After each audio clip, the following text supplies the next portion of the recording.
उनके साथ अत्याचार हो रहा था, उनको अपनी बहन बेटियों की इज्जत संभालना भारी हो रहा था, तब उन्होंने भारत में संरक्षण ली। केजरीवाल ने जो बयान दिया है बलात्कारी, चोर, लूट ये होगा, वो वास्तव में इस देश को और इस दिल्ली को जो खतरा है वो रोहिंग्या मुसलमानों से है। ये आप खिलाफ ही क्यों नहीं कुछ बोल? पार्टी केवल वोट बैंक के लिए रोहिंग्या मुसलमानों को संरक्षण दे रही है, उनके आधार कार्ड, उनके वोटर कार्ड बनवा रही है। सबसे ज्यादा इस देश को अगर खतरा है तो रोहिंग्या मुसलमानों से। इन्हें आज की चिंता नहीं है, इनको जो तिबारा आ रहे हैं उस समय पर जो निर्णय लिए जाएंगे उनसे चिंतित हैं ये कि जितने भी भ्रष्टाचारी हैं।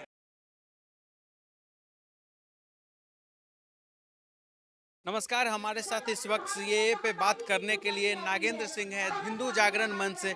सर, जिस तरीके से दिल्ली के मुख्यमंत्री अरविंद केजरीवाल का एक बयान आता है, ये पाकिस्तानी घुसपैठिए है जिन्हें भारत सरकार नागरिकता देने की बात कर रही है, जिनके लिए सीएए लेकर आई है, कैसे देखते हैं इसे?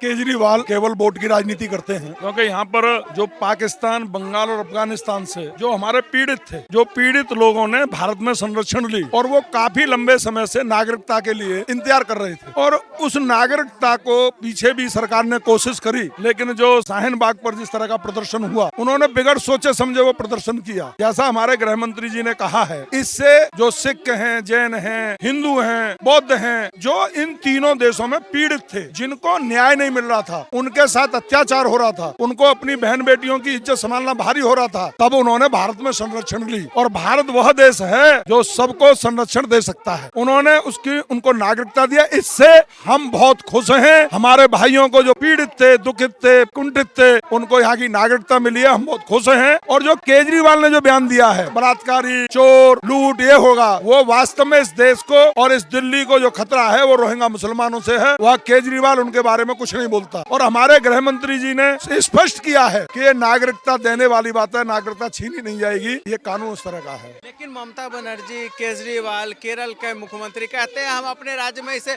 लागू नहीं होने देंगे, लेकिन ये तो केंद्र का विषय है, राज्य को तो इसमें कोई अधिकार ही नहीं है, फिर किस तरीके से ये लोग लागू नहीं होने देंगे? आप अच्छी तरह से समझ सकते हैं कि जहां पर बीजेपी की सरकारें नहीं है और केंद्र से जो योजनाएं दी जा रही हैं, चाहे वो आयुष्मान भारत हो, मतलब ऐसी न जाने कितनी योजनाएं हैं जिनको वह लागू नहीं होने दे रहे, क्योंकि इसका श्रेय मोदी जी को ना चला जाए, भाजपा को ना चला जाए, मेरा वोट बैंक ना बिखर जाए। केवल इस कारण से उन योजनाओं को फलीभूत नहीं होने दे रहे। आप देखेंगे इसने 1000 रुपए महिलाओं को देने की तो बात कर दी, लेकिन वृद्धा पेंशन रोक रखी है। इसने आयुष्मान भारत का वो रोक रखा है। इसने जितने भी मोहल्ला क्लिनिक खोले थे वहाँ कुत्ते रो रहे हैं। ये केवल वोट बैंक की राजनीति के तहत कहता है। केजरीवाल जो करता है वो वोट बैंक की राजनीति से करता है, और भारतीय जनता पार्टी वह राष्ट्र के बारे में जो अच्छा है उसके बारे में काम करती है। केजरीवाल को इन शरणार्थियों का दुख दर्द क्यों नहीं दिखता? इन्हें रोहिंग्या मुसलमानों की तो फिक्र है, लेकिन इन शरणार्थियों का दर्द नहीं दिखता। इनका कहना है ये लोग चूंकि गरीब है इसलिए भारत में नागरिकता भारत की नहीं मिल सकती है इन्हें,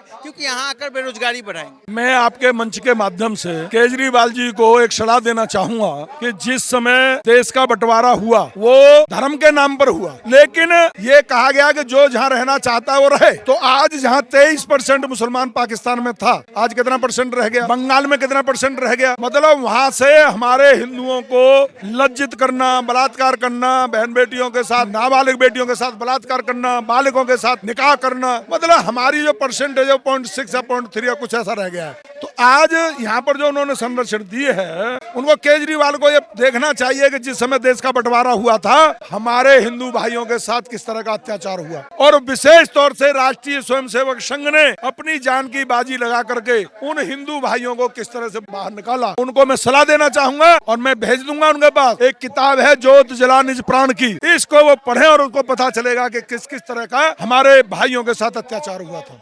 देश को किससे खतरा है आज के समय में? बांग्लादेश से आए हुए रोहिंग्या से ज्यादा खतरा है या पाकिस्तान से आए हुए इन हिंदू शरणार्थियों से ज्यादा खतरा है? क्योंकि विपक्षी नेता कहते हैं ये जो शरणार्थी है इनसे देश को खतरा है। देखिए, आज जो बंगाल, पाकिस्तान और अफगानिस्तान से जो शरणार्थी आए जिनको नागरिकता दी है वो तो दिवाली मना रहे हैं। आज अगर यहाँ पर किसी इस देश को खतरा है तो वो रोहिंग्या मुसलमानों से है। योगी ने उत्तर प्रदेश से खदेड़ दिया, अहमदुल्ला खान ने आपके सरता बयाल फ्लाईओवर बसा दिया। ये आपके खिलाफ ही क्यों नहीं कुछ बोल? पार्टी केवल वोट बैंक के लिए रोहिंग्या मुसलमानों को संरक्षण दे रही है, उनके आधार कार्ड, उनके वोटर कार्ड बनवा रही है। सबसे ज्यादा इस देश को अगर खतरा है तो रोहिंग्या मुसलमानों से है। सीए के इस फैसले को आप कैसे देखते हैं? 4 साल का हालांकि डिले हुआ है इसमें, लेकिन डिले के बाद अब देश में लागू हो गया, कैसे देखते हैं? मैं इसको बहुत ही, जो हमारे साथी इतने दिन से इंतजार कर रहे थे, उनको नागरिकता मिली, मैं उसका सम्मान करता हूं। केंद्र सरकार को भी धन्यवाद करना चाहता हूं, और वह हम सब में मिल करके उनको भी वो अधिकार मिले जो सबको मिलते हैं, उनको भी नौकरियां मिले, उनको भी जो अधिकार है जो सरकार के हैं वो सब उनको अधिकार मिले। मैं इसे बहुत ही अच्छी तरह से देखता हूँ कि बहुत अच्छा रहेगा। अच्छा, विपक्ष आरोप लगाता है कि इसका लोकसभा चुनाव में मदद लेने के लिए लाया गया है, इसका क्या बीजेपी को कोई फायदा मिलता हुआ दिख रहा है आगामी लोकसभा चुनाव? नहीं, ऐसा कुछ भी नहीं है। इससे कितना क्या फायदा? अभी तो उनके विचारों की अभी तो नागरिकता दी गई है, अभी वोट का बन गया, उनका बन गया वोट, अभी का बना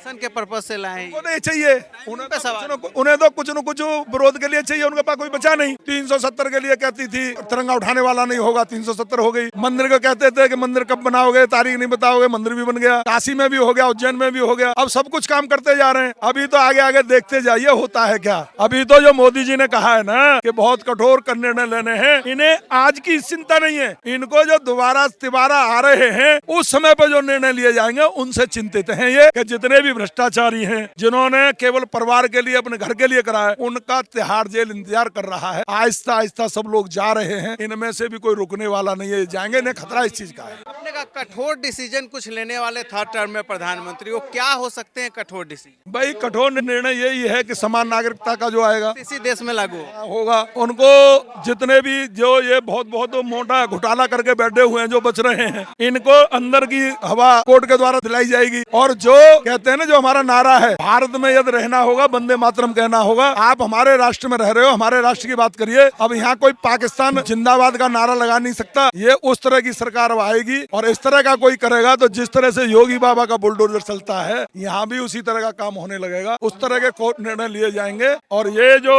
तुष्टीकरण की जो राजनीति होती है, ये है उसको दो, वो है, उसमें समानता आएगी। जो सबको अधिकार है, समान तरह का अधिकार सबको मिलेगा, यही करना है। आगामी लोकसभा में क्या लग रहा है? बीजेपी 400 पार जा रही है या इंडिया गठबंधन कुछ कर रहा है? भाई साहब, आप मीडिया वाले हो, आप तो देख रहे होगे सबके। 400 क्या, उससे भी बहुत पार जाएगी। जिस तरह का वातावरण देश में बना है, जिस तरह की आज तक मोदी जी ने अपने लिए कुछ नहीं किया, मोदी जी ने अपने लिए कुछ नहीं किया। जो मिलता भी है वो भी समर्पण दान देश को कर दिया है। मुख्यमंत्री के कार्यकाल में जितना आए वो सब वहाँ बालिकाओं की शिक्षा के लिए दे आए। उनके पास क्या, वो फकीर आदमी है, उनके लिए राष्ट्रीय सर्वोपरि है। और राष्ट्र का जो पुत्र हमको मिला है वो एक देवता है। उसको अब हमारा भारत ही नहीं, पूरा विश्व मान रहा है। और योग दिया, उसे पूरा विश्व मना रहा है। उस समय पर जब संकट आया कोरोना का, उस समय उन्होंने ये नहीं देखा ये मुस्लिम कंट्री है, ये ईसाई कंट्री है। जिसको जैसी आवश्यकता मिली उन्होंने किया। और आज इसी तरह से पूरा विश्व भारत को विश्व गुरु बनेगा। और भारत को विश्व गुरु बनाने में और भारत को हिंदू राष्ट्र बनाने में जो काम करने पड़ेंगे वो सब काम होंगे। आए दिन देखा जाता है जो दक्षिण प्रांत के जो नेता है, साउथ इंडिया के जो नेता है, सनातन धर्म को लेकर वो